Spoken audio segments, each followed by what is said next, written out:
पड़ेगी। और दुनिया का दस्तूर है, जो कौम के अंदर सत्ता की लालच आई, सत्ता की ख्वाहिश जागी, वो कौम तरक्की की है। तो हमें एजुकेशन के साथ, सामाजिक काम के साथ पूरे महाराष्ट्र लेवल पर अपने लोगों को सत्ते में, एक आदमी के लिए नहीं, मैं बार बार कह रहा, एक आदमी के लिए नहीं, तालुका लेवल पर, ग्राम पंचायत लेवल पर, नगर पालिका लेवल पर, हमें हर लेवल पर सत्ते में हिस्सेदारी हासिल करने की कोशिश करनी पड़ेगी और लड़ाई लड़कर लेनी पड़ेगी। उसके लिए यूनिटी दिखानी पड़ेगी। जैसा एक नगर पालिका में भले हमारे हर वार्ड में 2 मकान 4 मकान है, मगर 2 वार्ड 1 वार्ड की तो हमारी हैसियत है। उसको किस तरह से, उसके लिए कौन सी मोनोपोली तैयार करना है, उसके लिए किस तरह से हमको ये करना है, हम महाराष्ट्र जमातुल मंसूर उसका भी सर्वे कर रही है। और हमें जहां से भी मौका मिल रहा, हम कैंडिडेट को लड़ा रहे हाजी साहब, और अल्हम्दुलिल्लाह उसमें रिजल्ट भी आ रहा है। अभी हमने जालना में भी चुनकर लाया, हिंगोली में भी मंसूरी नगर सेवक आया, तो नए नए लोग भी आ रहे हैं। तो इस लेवल से हमको नीचे के लेवल से सत्ते में हिस्सेदारी हासिल करके ऊपर के लेवल से हिस्सेदारी मिलेगी। जब आपके पास किसी जिले में 2-4 नगर सेवक होगा, जब आप आमदार की उम्मीदवारी कर सकते, जब आप एमएलए की सीट मांग सकते, तो इंशाअल्लाह हम नीचे से आ रहे, और अल्लाह ने चाहा तो उस पर भी हमारी नजर है। तो सामाजिक, शैक्षणिक और आर्थिक, कारोबार, बिजनेस के लेवल पर भी कोशिश जारी है। इंशाअल्लाह ताला जो हम अधिवेशन लेने जा रहे हैं जिला अध्यक्षों का और जिला और महाराष्ट्र के जिम्मेदारों का, उसके बाद उस पर भी कुछ बात होगी। तो मैं ये चाहता कि आप लोग अपने अपने इलाके में जाकर सत्ते में कैसे हिस्सेदारी मिले। एक ग्राम पंचायत में 7 मेंबर होते ना, तो कम से कम 1 मेंबर सिर्फ एक तो कोशिश करके उसको अपने बिरादरी के आदमी को घुसाओ। अगर नगर सेवक 15 है एक नगर पालिका में, कुछ भी कोशिश करो, एक तो अपनी बिरादरी का, ठीक है, वो उसमें से 100% नहीं, कुछ लोग हमारे साथ ये करेंगे, रिजल्ट आएगा, लेकिन कोशिश करो नीचे लेवल से हमें सत्ते में हिस्सेदारी हो। अब तक क्या हुआ, आए, तमाशा लगाए, भीड़ लगाए, स्टेट को जमा किए और खुद हिस्सेदारी लिए और घर बैठ गए, तो वो बुनियादी काम नहीं है। कुछ लोगों ने मुझ पर भी ये सवाल उठाया, ये क्यों फिर रहा, कहीं इसको कोई लीडरशिप तो नहीं चाहिए।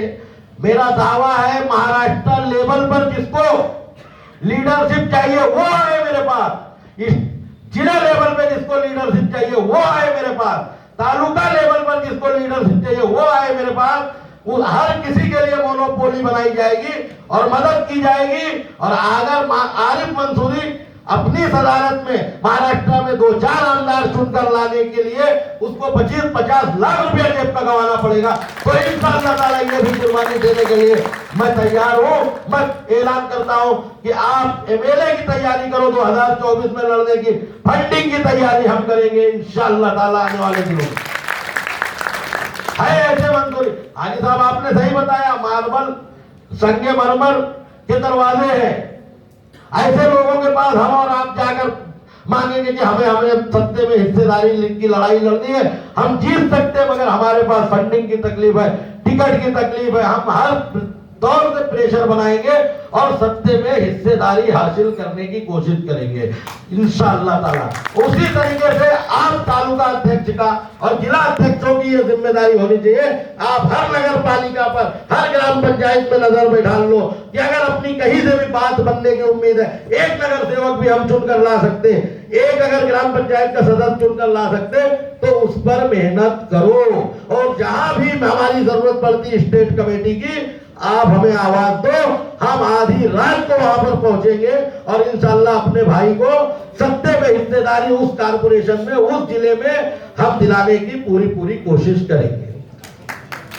अब इन तमाम बातों के बाद आज पहली बार हाजी साहब, पहली बार दिल खुश हो गया कि महाराष्ट्र में हमारी बिरादरी में नदाफ समाज में भी स्वतंत्रता सेनानी देखने को मिले, उनके परिवार के लोग मिले।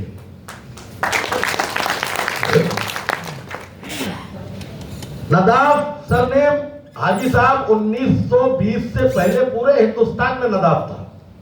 सिर्फ ये जो हमारा महाराष्ट्र, उत्तर महाराष्ट्र का जो गुजरात से लगा हुआ पट्टा था, वल्ली मंसूरी, ये 1921 के बाद, इस पर मैंने लिखा भी है और किताबें भी आने वाली है, और काफी लोगों को मालूम होगा कि गुजरात के लोगों ने 1923 में जो रजिस्ट्रेशन करवाया, जिसमें आपने बताया कि शेख साहब नहीं आ सके, जो मंसूरी साहब ईरान के थे, तो वो फिर वहां से मंसूरी ये चला और मुहिम चलाई गई कि हम सब मंसूरी है। और आप लोगों को ये भी बता दूं, दुनिया का मैनचेस्टर शहर माने जाने वाला दुबई, आपने सऊदी के एक शेख साहब की बात की, तो मैं इस बात को निकालना नहीं, कहीं मैं बोलता हूं तो लोग हंसते हैं, यार ये क्या बोल रहा, कि ये सच भी है, कि ये हकीकत हाजी साहब ने बताया, डॉक्टर साहब ने, कि उस वक्त जो लेटर भेजा था कि हम नहीं आ सके, वो वहां के मिनिस्टर थे सऊदी अरबिया गवर्नमेंट के, अलहाज मंसूरी साहब। मगर मैं आप लोगों को शायद ये नहीं पता, दुनिया का मैनचेस्टर कहने वाला शहर, जिसका नाम दुबई है, जहां से पूरी दुनिया फायदा उठा रही है, उस शहर को आबाद करने वाला जो परिवार है, जो कुंबा है, वो मंसूरियों का है। और आज भी 90% पॉलिटिक्स, 90% राजनीति वहां की मंसूरियों के हाथ में है। आप इसकी मालूमात लो। ईरान की मिनिस्ट्री में आज भी हमारे लोग हैं। कर्नाटक से हमारे बैठे हुए नदाफ साहब है, 2019 में मीटिंग रखी थी, टीपू सुल्तान रहमतुल्लाह अलैह की दरगाह पर भी लेकर गए, उनकी वालदा का गांव दिखाया, उनकी वालदा भी नदाफ है। तो यार लोगों ने, जिनकी मां के दूध में वो तासीर हो कि टीपू सुल्तान जैसा शेर पैदा कर दे हाजी साहब, कि जिनको जीतने के बाद अंग्रेज कहता अब हम कह सकते हैं कि हमने मुकम्मल भारत पर फतेह किया, तो उनकी औलादों की और उनकी वो तासीर में तो हमें हिंदुस्तान फतेह करने में, क्योंकि आज हमारी 5 करोड़ की आबादी है, मुश्किल काम नहीं है। कोशिश करो, मुत्तहिद हो जाओ, इंशाअल्लाह ताला।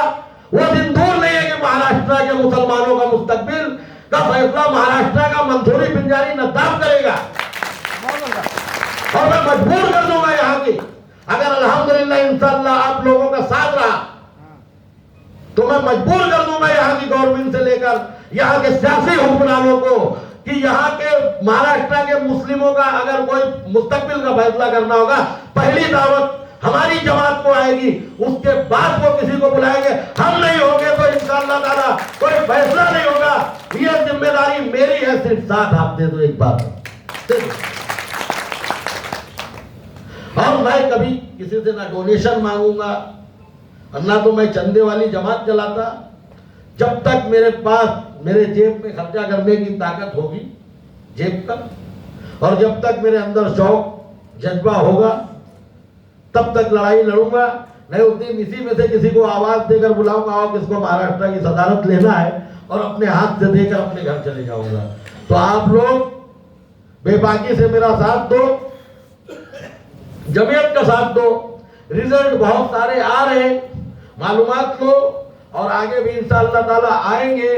इन स्वतंत्रता सेनानी परिवार के लोग मौजूद हैं, इनके लिए 2 अल्फाज बोलकर मैं अपनी बात खत्म कर रहा। हाजी साहब, हजारों साल से तन्हा हूं और परेशान हूं, हजारों साल से तन्हा हूं मैं और परेशान हूं, मैं कोई गैर नहीं, इसी मुल्क का जन्मा एक मंसूरी पिंजारी नदाफ। अपने बुजुर्गों की वतन परस्ती का खुदा की कसम सबूत ढूंढ रहा हूं, और इसी मुल्क में पैदा होकर भी मैं अपना वजूद ढूंढ रहा हूं। जय जय महाराज, जय मंसूरी।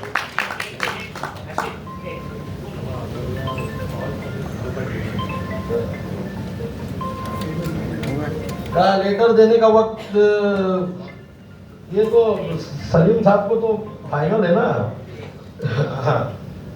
बोलने में अपने मैं भी भूल गया हूँ, लेकिन ये जो हमारे 5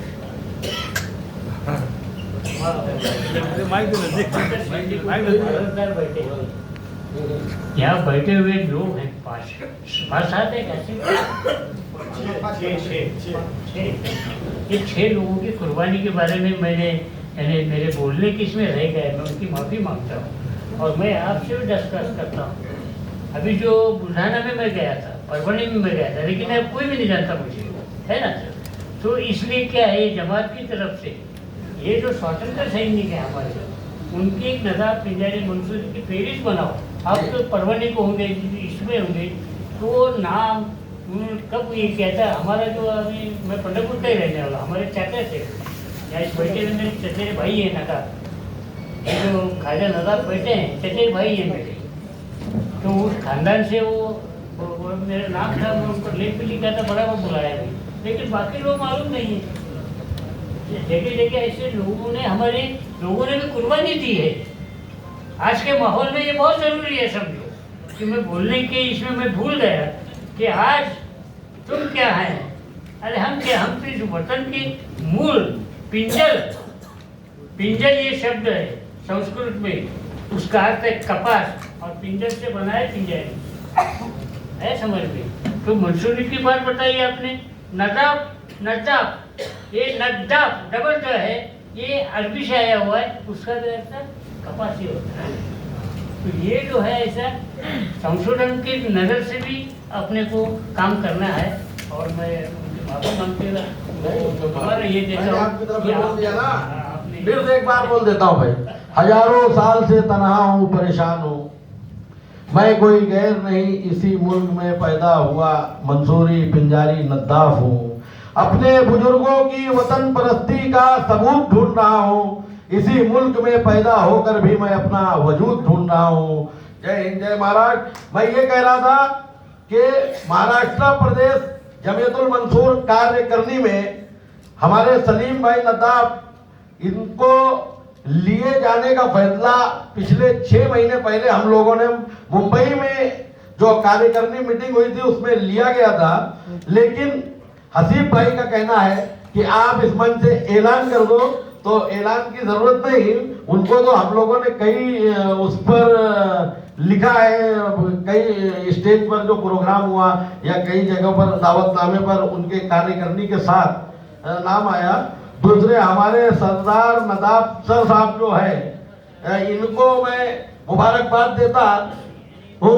सोलापुर के जिला अध्यक्ष साहब की कार्यकारिणी में आप सर चिटनीस महासचिव के पद पर सम्मानित किए जा रहे हैं और इंशाअल्लाह ताला आप लोगों से पूरी उम्मीद है कि बहुत ही जल्द यहाँ पर और भी जिलों के अध्यक्ष बैठे हैं, मैं आप लोगों को बोलता हूँ कि बहुत ही जल्द हम 5 बजे बैठने वाले हैं वहाँ पर, तो कुछ डिस्कस होगी। हाजी साहब आपसे भी रिक्वेस्ट है कि थोड़ा सा खास लोगों की जिला अध्यक्ष और जो प्रदेश के जिम्मेदार है, 50 लोगों की मीटिंग है डाक बंगले पर, तो वहाँ पर शासकीय विश्राम गृह पर हाल बुक है, तो इंशाल्लाह पहुँचने की कोशिश करेंगे, 4 साढ़े 4 बजे तक पहुँचिए। ठीक, खुदा हाफिज। और हमारे जिला अध्यक्ष साहब शुक्रिया अदा करेंगे आप लोगों का। मैं ज्यादा वक्त नहीं लूंगा, 1-2 मिनट लूंगा। मैं ख्वाजा हुसैन नबीलाल नदाब एडवोकेट पंढरपुर से हूँ। मेरे चाचा जाफर हसन पिंजारी एक स्वतंत्र सेनानी थे, मेरे जरिए से उनका जो इस्तकबाल किया गया, मैं इसका शुक्रगुजार हूँ। मगर इस जमीयत मंसूर महाराष्ट्र और नदाब पिंजारी मंसूर जमीयत सोलापुर, इन्होंने मेरे को एक स्वतंत्र सैनिक का वारसदार बोल के जो मेरा इस्तकबाल किया, वो इस्तकबाल मैं उन बुजुर्गों को पेश करता हूँ। ये मेरा इस्तकबाल नहीं है, ये उनका इस्तकबाल है, इसलिए मैं उनको पेश करता हूँ और उन सबको मेरा सलाम पेश करता हूँ।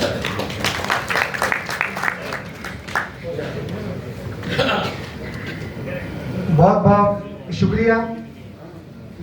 अभी हमारे महाराष्ट्र जमीयतुल मंसूरी के सदर, उसके ऊपर उन्होंने फोकस किया। इंशाअल्लाह अली भाई आपके बात को मद्देनजर रखते हुए इंशाअल्लाह हम रामजन करेंगे। तो अभी हमारे पुणे के हाजी मीरा